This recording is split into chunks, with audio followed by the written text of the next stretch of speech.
stories themselves.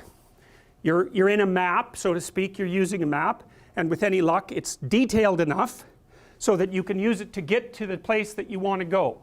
And sometimes you don't, and that means that you have to recalibrate your journey along the map, which by the way is exactly what GPS systems do when you go off the pathway, right? They stop, that's an anxiety response from the GPS system. They stop, they recalibrate, and they readjust the map. Now and then, if you're unfortunate, this very rarely happens anymore, you'll be on a road that isn't mapped, and then the GPS system doesn't know what to do. Well, that happens in real life too. I mean, I'm using GPS for a very specific reason. Those are intelligent systems.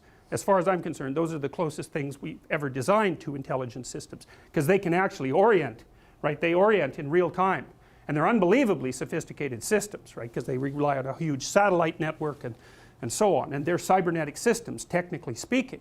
They respond very much like the way that we respond. So anyways, you know, you inhabit a map, you try to adjust the resolution of the map so that it's no more complex than it needs to be to get you from point A to point B. That's it. You want minimal resolution, because that enables efficient cognitive processing. It doesn't overload you too much. Like when I'm looking at this room, if I look, say I want to walk down this pathway, basically what my mind does, my perceptual field, and you can detect this, if I look straight ahead, I can barely see you people on the periphery. You're kind of like blurs. You two, I can tell that you have heads, but that's about it. When you move, I can see your hand.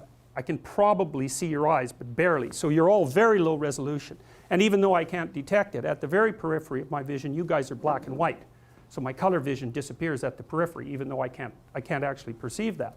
So what happens is, if I want to walk down here, this pathway becomes high resolution. It becomes marked with positive emotion. All of this turns into low resolution. Back here, it's not even represented. And then I find out, well, am I doing this properly? And the answer is, well, I walk forward, and if I get to the goal, then I've done it properly enough.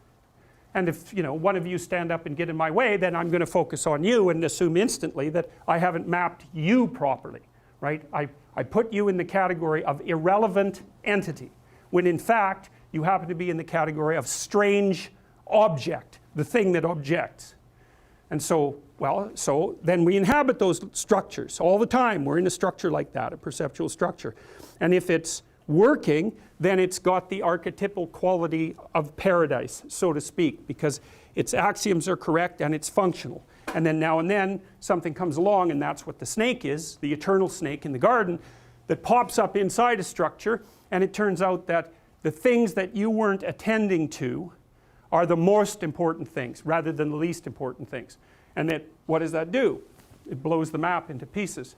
And that can happen at different levels of severity, but at the ultimate level of severity, it's apocalyptic.